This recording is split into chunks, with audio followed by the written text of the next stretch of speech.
Greetings and salutations, everyone. I hope everyone is doing well today. Guess what? It's time. And I know some of you may not like it, but some of you do. And I myself do as well. So everybody who wants to come along, get on the Wayback Machine. And let's check out some of the earliest encounters reported by the news. Before we do that, though, a couple links. As you know, I rely on my Patreon, my PayPal, and my merch store to help the channel to continue to grow and go. Those links are in the description below. Also, Dogman, Frightening Encounters, Volume 1, 2, and 3, the audiobook version, written by Tom Lyons, narrated and produced by me, Jeffrey Nadolny, is available on Audible, Amazon, and iTunes. Those links are in the description as well. Now, I've taken enough of your time, and the Wayback Machine is waiting for us. So, let's get on with today's upload. Shall we? The What Is It, still at large, and devouring everything in its wake. Woodland, California, May 18th, 1891. We have received a communication from Mr. James E. Arceo of Osage Flat, giving us additional information regarding the strange animal seen in the vicinity some weeks ago. Mr. Martin is one of the best-known citizens of this county, and is well known in Rumsey. Much of his spare time Mr. Martin spends in trapping, and of course, if anyone would know anything of the wild man of the woods, it would be him. But to the story.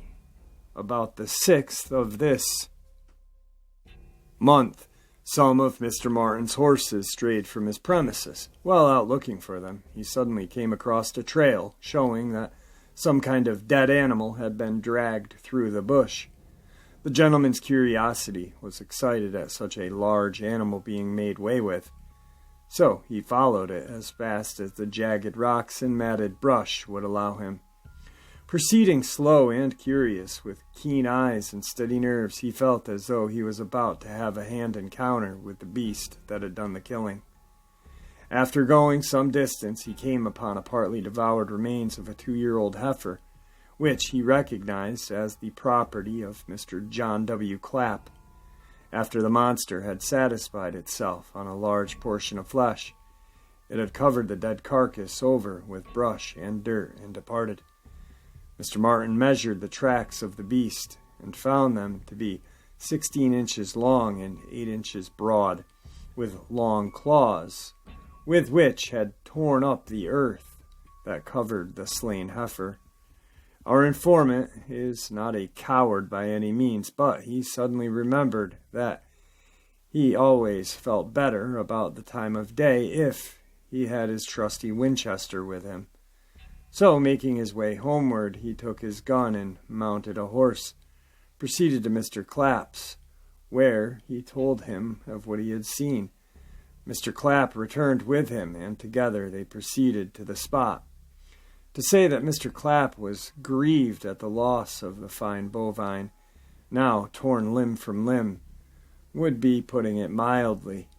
Late that night, as Mr. Martin lay asleep, he was aroused by the piteous whines of his dogs, which are bloodthirsty and ferocious animals. On opening the door, the dogs rushed in and skulked under the bed, where they shivered with fright and fear, and from which place they could not be driven either by threats or entreats. Stepping outside to see what was the matter, Mr. Martin heard something moving away from his cabin, at the same time giving vent to some most unearthly screams that echoed from crag to mountain, and which finally died away in the lonely canyons.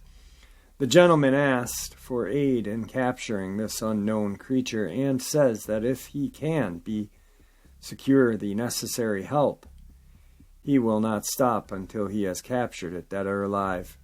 Here is a chance for some of our local braves to make a name for themselves. Woodland Daily Democrat, May 18th, 1891. A Wild Man in the Sny. Woodland, California, June 12, 1891. From what meager reports we can secure, it seems that a wild man has taken up his abode in the sink of the Cache Creek. Just who the fellow is, or how he came there, no one seems to know. He is described as being something over 6 feet tall and weighing about 200 pounds. His hair, which is light in color, reaches almost to his waist. He is very shy, and when approached, seems inclined to keep out of the way, although he will not flee as if in fright. A few days ago, one of our local hunters was out in the thicket, and to his surprise came upon a beaten path that showed naked human footprints.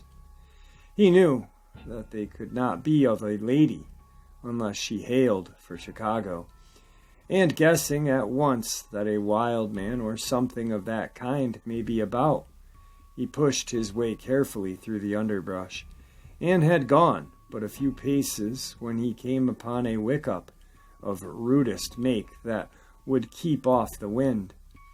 A hasty search showed some rude cooking materials. The sight of a club standing nearby, partially covered with blood, tended to a shortened call. People in the part of the country say that so far he has been harmless, but they have no complaint to make their odd neighbor. Woodland Daily Democrat, California, June 12, 1891. Think he's a white devil. Chinese sheep herders in California frightened by the wild man. Fresno, California, July 11, 1891. There is a wild man in Fresno County. He dresses a little in skins, lives on what he picks up, and goes about scaring Chinese sheep herders in the wilds of King River Canyon and adjacent mountain flats. The Chinese are positive that he is the Fun Kwai, or White Devil, of their mythology, but some of the whites think he is Nigel Parsons, a miner who went into the region 30 years ago, while others think him a recent escaped lunatic. As long as he scared nobody but the Chinese, the whites thought it was merely their imagination. But a few days ago, Mr. J.D. Collins, a wealthy stock rancher, got a shock when he describes in these words, "I started to walk across a little swale on the log. When I reached the middle, my hair suddenly rose on end. Sitting on the log at the further side, partly hidden in the brush, sat a man shape, looking intently at me. I stood in amazement. It was a man dressed in skin of a deer, tied around his waist, while his shoulders, his arms, and his legs to his knees were bare. A long, grizzled beard and matted hair, white as snow, fell about his breasts and shoulders. He sat crouching, as though trying to hide from me, yet he saw plenty enough that he was discovered. His eyes had a wild look, but nothing fierce or dangerous. The look reminded me more of a wild animal that is frightened and has no means of escape. I thought I could detect a look of pity in his eyes as they were fixed upon me. Over his left eye was a deep scar, partially concealed by the shaggy hair that fell over his forehead. Mr. Collins spoke, and the wild man fled. After a long chase, his pursuer again got near enough to speak, when the wild man raised a stone in a threatening way, and then dodged into a tamarack thicket and disappeared. The Chinese shepherds are so demoralized that nothing can be done with them, and a few white settlers say they will have to hunt down and capture the outcast before their employees will return to their herds. Nigel Parsons, the miner, was injured in the head by a blast just before he took to the woods 30 years ago, but chances are that he is not the wild man. The Newark Daily Acolyte, Ohio, July 11th, 1891.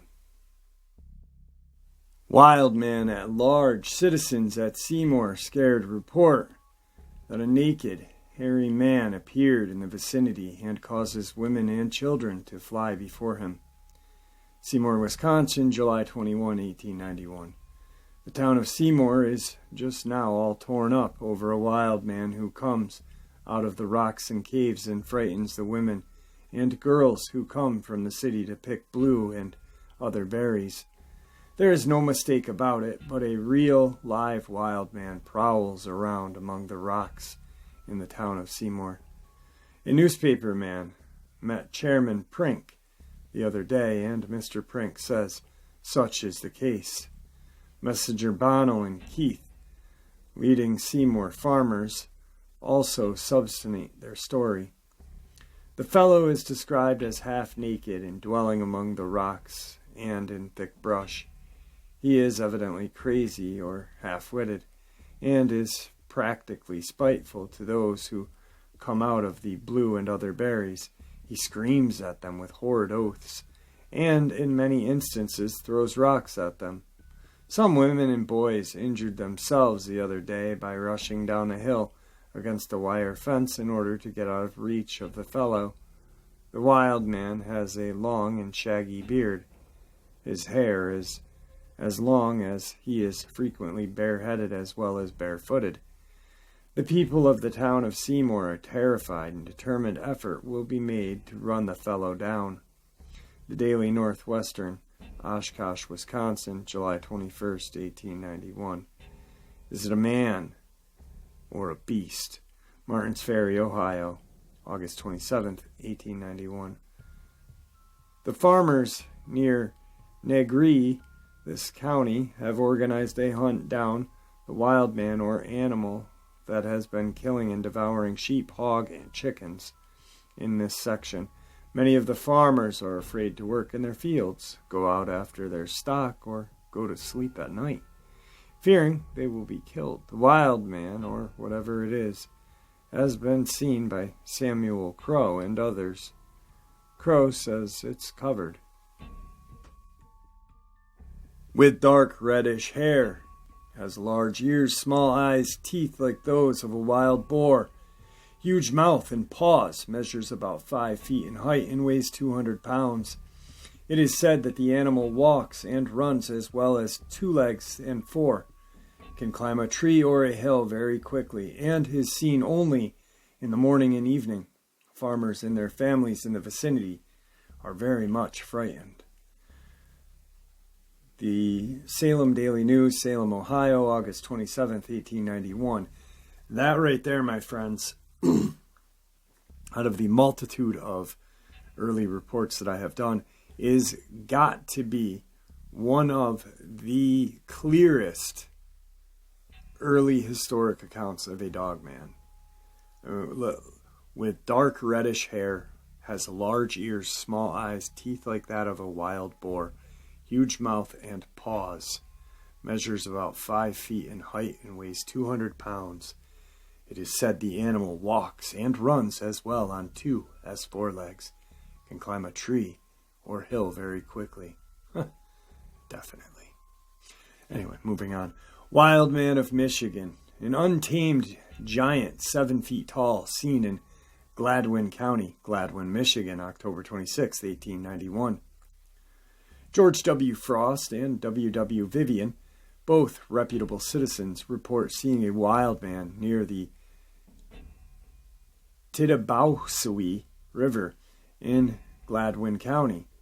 The man was nude, covered with hair, and gigantic in proportions. According to their stories, he must have been at least 7 feet tall, his arms reaching below his knees, and his hands twice the size of the usual. Mr. Vivian set his bulldog on the crazy man, and in one mighty stroke of his monstrous hand he felled the dog dead. His jumps were measured and found to be from 20 to 23 feet. Comes to us from the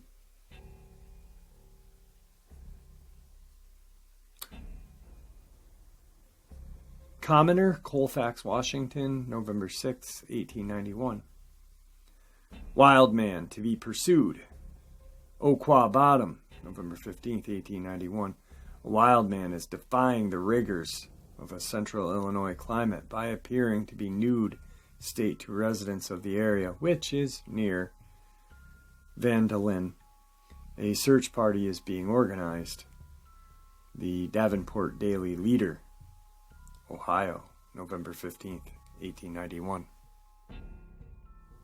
The Wild Man Hunt, Fayette County, Illinois, December 4th, 1891. A seismic hunt for the wild man who roams about in Loudoun and Carson Townships, Fayette County, is to take place December 4th. A circle of searchers, about 4 miles in circumference, is to be thrown around and supposed hunts of the queer being in Oquaw Bottoms, hunting towards the center. Some time ago, an insane man was found in these bottoms, and for a time it was thought he was the person who was taking poultry and pigs in the neighborhood, but it was found that it was a mistake, and the wild man still roams at large. Decatur Daily Republic, Illinois, December 4th, 1891. Wild man from Borneo, Brownsville, Maryland, February 18th, 1892. A wild man from Borneo is reported to be wandering around in the woods near here. Perhaps he is more of a myth than man, as he has not at least materialized as of yet. The News, Frederick, Maryland, February 18th, 1892. The Uncanny Monster, Palmet Creek, South Carolina, July 14th, 1892. The people residing along the Palmeter Creek, South Carolina, as well as those for miles back in the slashes, are highly excited over an appearance of a strange and uncouth creature in the vicinity. The beast is described as being a creature that far outdoes the nightmare ideas of mythology. It is equally at home in the water, on land, or among the tall trees in the neighborhood, where it has been seen most frequently. The general contour of the head reminds one of a gigantic serpent. The snout terminates on a bulbous monkey-faced knot, which much resembles some gigantic ache from the neck down, with the exception of some fin-shaped flippers, which extend from the arms to the waist. The creature resembles a man, only that the toes and fingers are armed with claws from 2 to 6 inches in length. Tracks made by the beast in the soft mud around Hennis Lake have been taken to the Donner's Grove, where they are kept on exhibit in the druggist's showcase.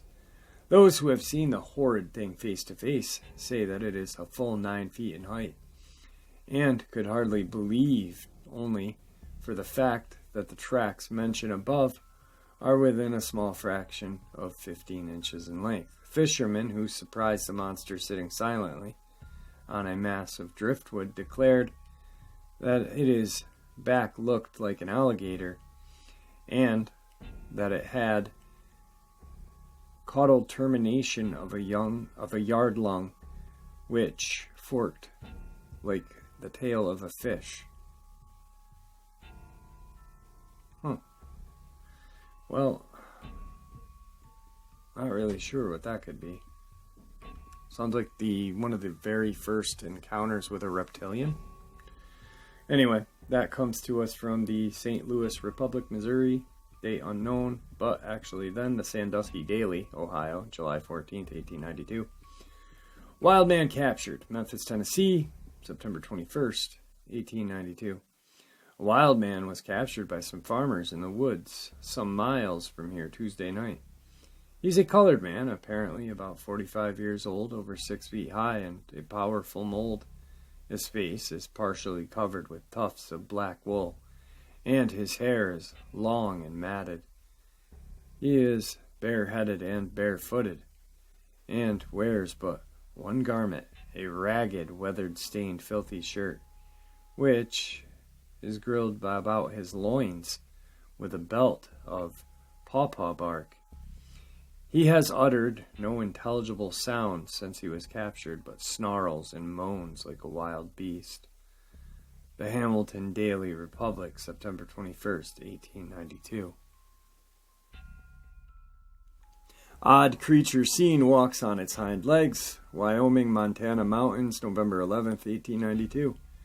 An unusual creature was reported seen in this area, which, according to the observer, was covered in hair, and not unlike a man. It was also said to have the habit of rising on its haunches and walking upon its hind legs after a manner of a gorilla. Torn and partially eaten carcass of large bears and mountain sheep have been seen in the vicinity, and it is speculated that such were the property of the wilderness wonder. The Evening Register, New Haven, Connecticut, 1892. A Wild Woman of the Woods, Georgetown, Texas, November 12th, 1892. The Horticultural Times published the following remarkable story. A young farmer named Martin, living near Georgetown, Texas, recently had an exciting encounter with a mysterious wild woman who had been terrorizing the people in the vicinity of Georgetown for some time past. Martin lives in the San Gabriel River bottom, and after a day's labor in his cotton field, started homeward. He was crossing the dense stretch of woodland near the river when he suddenly came upon a strange creature which has stirred up the community. The woman was entirely devoid of clothing, and was down on all fours, greedily devouring the tender grass and cactus buds. Martin watched her from behind a clump of bushes for a few minutes and finally decided to attempt to capture her. He had a stout twine string in his pocket, and which he expected to bind her hands securely. Having laid his plans, he crept stealthily up behind the woman. He made a spring for her and grabbed her by the foot. The wild creature, upon being taken by surprise, went into a terrible rage and fought like a demon. According to Martin's story, the battle was terrible, and one that lasted. He bears deep wounds on his face and arms, and claims were caused by the woman's teeth and fingernail. She made no outcry during the encounter. After freeing herself, she darted into the underbrush. Martin's description of the strange woman tallies with that given by the various reliable citizens of the place who saw her in the same neighborhood previously. She is of splendid form, about 19 years of age, with long raven black hair, which is so badly matted and tangled, giving her a weird appearance. There are a number of spacious caverns along the San Gabriel River, and it is believed that this woman makes her home in one of these caves. When seen by William Bellera and another boy, she was in the woods feeding on grass. That comes from the Wagnu Herald, Volume 26, Issue 8038, November 12th, 1892, page 2. Are there wild men in Ganya? Ganya Forest, 1892. Author James Rodway notes the possible existence of man-like creatures in Ganya. The following is an excerpt from an article he wrote entitled Day and the Night in the Ganya Forest that appeared in Longman's magazine. The return to the voices of the night, some of which are unaccountable, even to the Indians. It might be supposed that they would know the note of every animal, but there are cries which even they cannot identify. A long, melancholy whistle being in the night sky and slowing going down. And sometimes heard, which they say is the voice of the Didi, or wild man of the woods. The monster is described as being like a great ape, but an element of the supernatural is introduced, and it is supposed to be unlucky to see one Whether some rare species of monkey exists in the forest, or whether the cries come from an unknown bird or beast, is uncertain. Many wonderful tales have been told of persons seeing hairy men in the forest, but it is quite possible that in the half-light these may be nothing more than exaggerations of common monkeys, or even perhaps the effect of light and shade. Another problematic creature is the Arceo, which may be considered as the Didi. Under another name, the former is also a mysterious wild man of gigantic size and wonderful powers of evil. Longman's Magazine, 1892. The thirst for gold, it leads men to take desperate chances. Now an ancient mine in Mexico is guarded by a hideous and fiendish spook, attempts now being made to recover a lost treasure. Sierra Madre Mountains, Mexico, 1892. The Australian miners, according to the above narrative, had plenty of life and luck, but encountered no such perils as those which accompanied treasure hunting in Mexico. Adventurers who have penetrated the Sierra Madre Mountains have strange tales to tell. Among others, one about a mine which is said to be haunted by a demon who brings death to anyone who attempts to take metal from the bowels of the earth. The spirit does not attack the miners, but causes all sorts of accidents to occur, and always shows himself just before the fatality comes. He has been seen by a few of men who have escaped by what they are considered miracles, and each tale of his awful appearance, all accounts being exactly alike. The story is that when Mexico was first settled by the Spaniards, this mine was worked by the natives, and when it was discovered how rich it was, the invaders ruthlessly slaughtered every person whom found working in the place, except a lad who was employed carrying water to the miners. He fled at approach of the Spaniards and saved his life. This boy was a hunchback dwarf, and when found that all his friends and relatives had been murdered, took a horrible oath of revenge, selling his soul to the evil one for the ability to avenge himself. He was given the power to bring destruction upon anyone who went into the mine to work.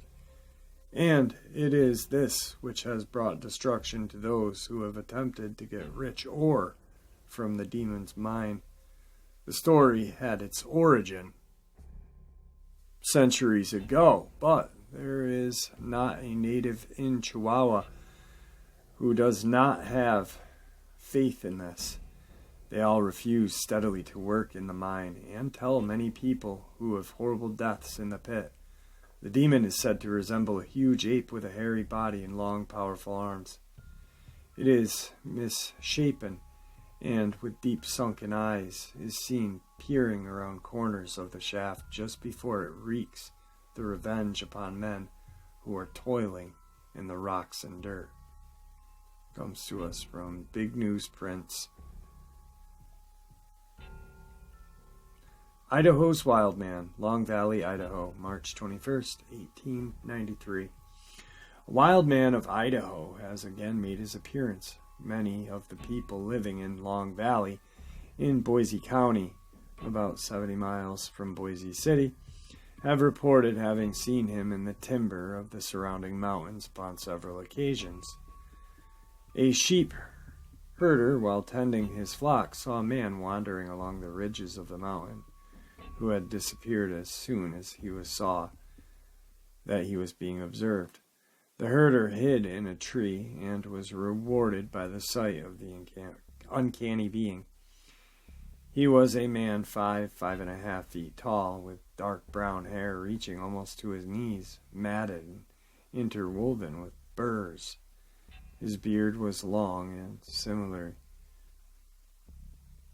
adorned. He wore what at one time was a pair of gray duck overalls, but which were tattered and torn. In his hand he carried a short, heavy stick.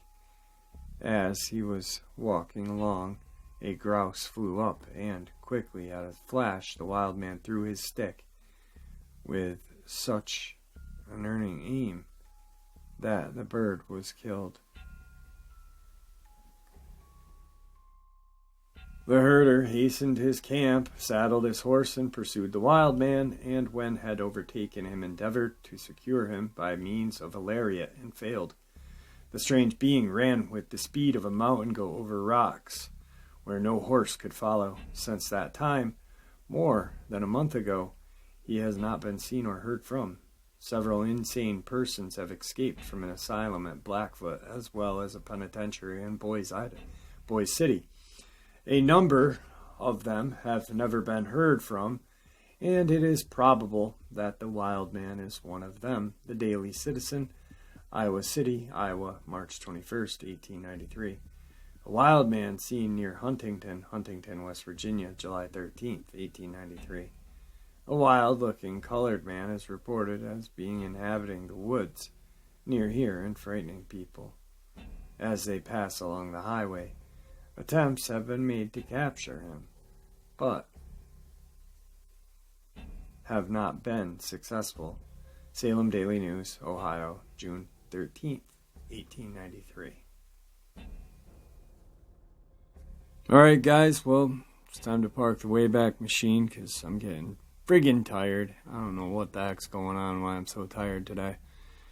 I am gonna hit the hay and hopefully my eyes won't burn tomorrow, and I will be able to really kick some ass with some stories for you guys.